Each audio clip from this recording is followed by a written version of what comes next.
drivers, we're all business today in the Ferrari F138 Formula One car from 2013 V8 engine. We've got no traction control, we've got no ABS. Those are the factory settings.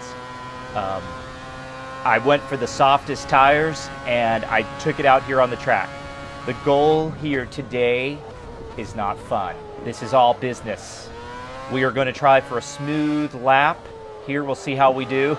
You have more power than grip depending on what speed you're going.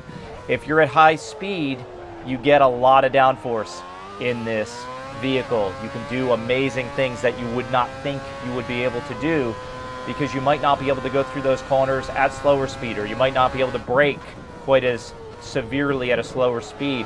For example, I probably could be going through this section faster, but my habits from some of the other cars that I drive, both open wheel and closed wheel, closed cockpit, my habits make me hesitant to push quite as hard as I probably could through some of these corners. This car requires experience. Now, it doesn't require anything, it's a game. But if you are going to go up with this car with no assists or anything like that, you got to be ready. You are going to, you're going to spin this car coming out of corners, applying too much power. You're going to lock up the brakes and go flying into a corner like that one if you're not threshold braking and using your maximum braking power. The ABS is not going to save you. However, the downforce will save you when you need to make rapid maneuvers at high speed, as I mentioned. I'm playing it safe today. Now, you're never safe in a car like this, but I'm not trying to just fly out of every corner with a fraction of an inch to spare from the curve. You can see there I left a little bit of cushion there. And the reason is I want to survive through the lap. I want to show you a good solid video here of how I approach this track when I want to actually lap it instead of crash and restart and try to squeeze that last 100th of a second out. So what you see me doing here is I'm not trying to be crazy, impressive, or anything like that.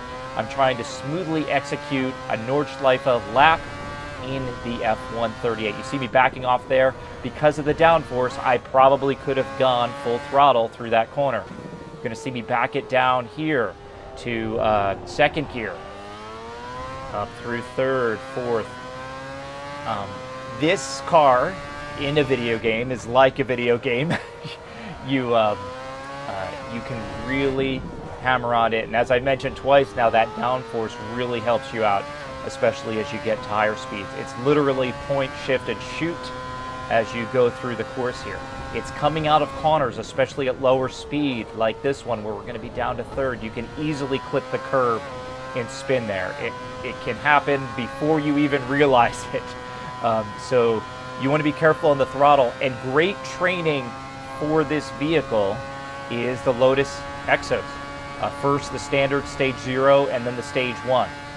I would say if you practice diligently with the Exos 125 stage 1, you will be ready to jump into this car and it will feel like an Exos stage 2, which doesn't exist, but it's kind of the same jump from the stage 1, the Lotus Exos stage 1 to this Ferrari, as it is from the Lotus Exos stage 0 to the stage 1.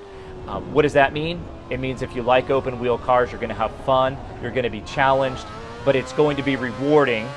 In other words, if you use the Lotus and you get the course down and you get your marks down, your braking points and everything like that, all that knowledge is going to apply when you jump into this car. As opposed to a GT3 car or even like a production car like the C7, you're going to have to relearn how to go around. Ideally, you'd practice every car all the time and you'd be in great shape. But man, we are flying here. I haven't even talked much about what we're actually doing in the car because the lap's almost done. We only have about another minute to go here. We're just going through. This is such a great rhythm section on the back part of the course. Fourth gear. You will see me go down to third right there. It's a fun, rewarding section of the course here. Now we'll be up to fifth, but your core gear, at least for the latter half of this Nordschleife course, is fourth gear. And when you get a good tempo down and you're anticipating the corners and you're kind of ahead of the corners a little bit at fourth gear, This is just such a fun section. I say that I'm in 6th. This is the fastest section of the latter half. I ease off here. You could power in closer. You could be going a little bit faster. I probably lost a second right there, just making sure that I don't crash in the last half of the lap. I took it right to the grass right there. And we got 2 more corners. Gonna go pretty hard, but not too hard. And there we go, a little wiggle there, and we're through. My PR in this car in this course is 518. That was on the older tire model. Here, I think we're on tire model 10. Correct me if I'm wrong.